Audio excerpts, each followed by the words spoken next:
Hello and welcome to Advertisers Watching Ads. My name is Tom Ollerton. I'm the founder of Automated Creative, and this is a weekly show where brands watch other brands' ads and discuss what's good and bad about them.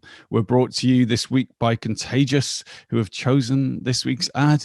If in fact you can call it an ad, I'm still not really sure. Before we get to that, let's meet this week's guests. Hey, I'm Sam. I'm the head of marketing at Aunt Bessie's. Hi, I'm Darren Sital-Singh. I'm at News UK and I'm a client director. Hi, I'm Gunjan Khetan. I work for Reckitt as a marketing director in US. Hello, Martin Yañez, regional digital manager for GSK. So Gunjan, Martin, it's 7 and 6 a.m. respectively in your parts of the world. So I can't thank you enough for getting up so early to inspire and entertain the industry. No, it's my pleasure. My pleasure. Thanks for the invite.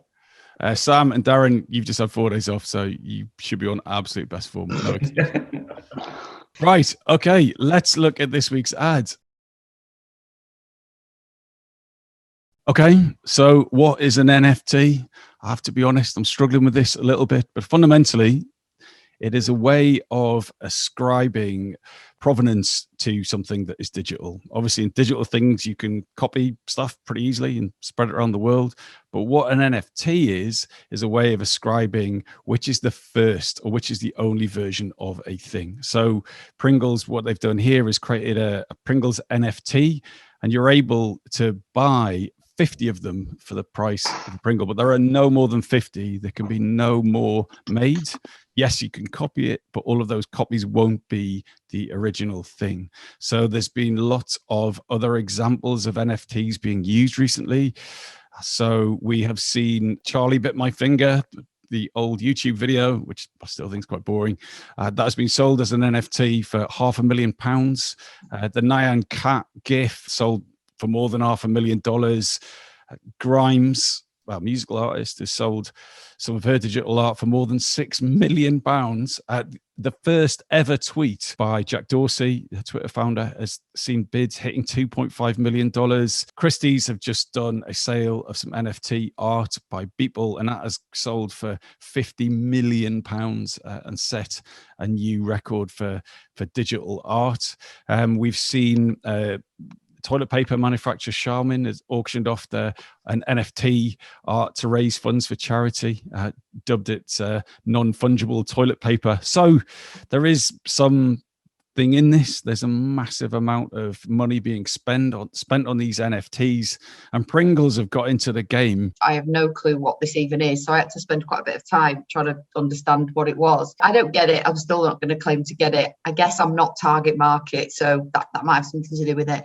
I guess from a Pringles point of view, this is them trying to bring something that's quite niche and quite up and coming into a more mass audience. It feels strange for Pringles to be doing it, but I think when you read up on it and quite how popular it is becoming, and there's lots of articles online about it being, a big part of the future of marketing and how more brands are going to get into it. I guess Pringles are getting some kind of first mover advantage by doing it now. I think it's less about what they're doing and more about the PR they're going to get from it, would be my view. I think what's very clear is being an impulse brand, they're doing it probably for engagement and buzz. However, the question is, could they have done it better? Other ways of executing it seems less of an ad, but more of an activation or a PR exercise. Maybe what they could have done differently is either link it to a social cause to ensure that all the profits go towards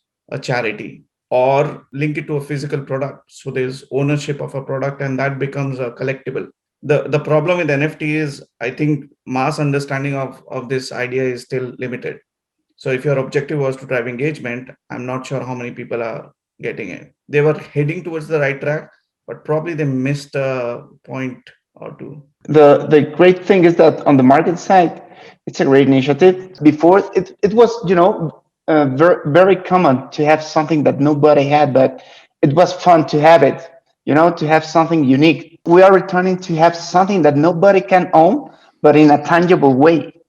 And even for the owner paying this large amount of money. So it's like, okay, we are returning to this trend, but you cannot have it. And you're going to spend a lot of money on this. I didn't love it. And I understand it from an exclusivity aspect. The work required from us to understand NFTs just to come on here and talk about it. You're asking a consumer to do that and then part with money. That in terms of the execution of that ad, it doesn't answer or give you any information about how to do that. So it's asking a lot from the consumer to engage with that.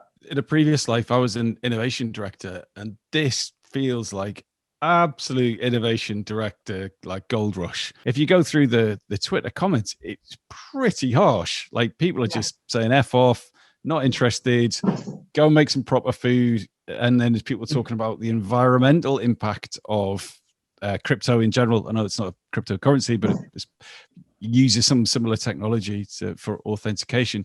Martin, do you think that this has backfired for them? Sometimes when you're trying to innovate, doesn't mean that this is something that generates value for your brand. I don't feel right now that Pringles can help me, or for a consumer point of view that will give me something different, more comfortable. I just don't think anyone cares enough that it's backfired on them. It's not hurting anyone's beliefs or values. This just feels a bit like it'll just be out there, and I don't think it'll damage them. It certainly won't help them. To a different generation that's grown up in a purely digital world, this feels weird to us because it's new to us and we're a bit older. But what would a 13-year-old think this was the most sensible thing in the world? And if so, should brands start to be thinking about things that they can sell, virtual things, NFTs or otherwise? If you're talking about our NFTs the right way as a marketing device, then the rumors that Nike are going to enter the market with virtual sneakers that you can have within a virtual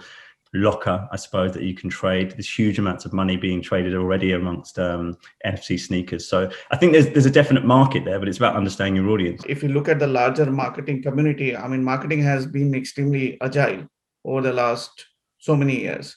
And we have adapted to every new platform that has come to life. So I don't think NFT would be far off. The question is, what is the right execution to build credibility, to build relevance, and to build the right engagement? Sometimes it's good to be part of these trends, but you need to have certain responsibility about what is the value you are offering for your consumers. And Gunjan, what will you be telling your brands to do with NFTs in the near future? I can't tell you that, but there are many opportunities, honestly. The key here is to understand what is the role your brand can play in a virtual world. And that's where you have to let your imagination free. Crypto sneaker could be part of Fortnite. Period of time, some of these NFTs would end up collaborating with gaming companies, and that will drive value. The entire logic of NFTs is how do you drive value behind them? How much engagement, how much buzz can you create behind an idea? I think in the first instance, we have to admire kind of the bravery for taking it on. There are successes within this advert or this campaign or this stunt, in the sense that the rumors are that some of the cans, whatever you call them, are selling for $600 now. So, if you're talking, 1,000, 1,500 times what the original value was, there's some success in what they've achieved. As marketeers now, the digital age is upon us, isn't it? And it's coming at us fast and furious. And I think there is defining your role, but I think there's also defining what value that has to consumers as well. Roast dinners, we know, are not about the food, they're about the occasion. So there's some value in that. So, let's think really wild and wacky. And could you be selling people the gift of time as an NFT? I don't know. I just think we've got to find a way. Brands have got to find a way to put a value on it.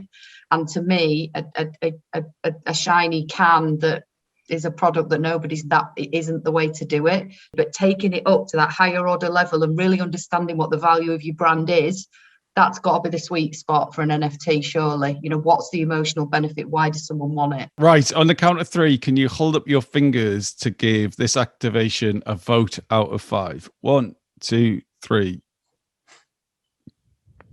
A 1, a 2, a 2, and a 3.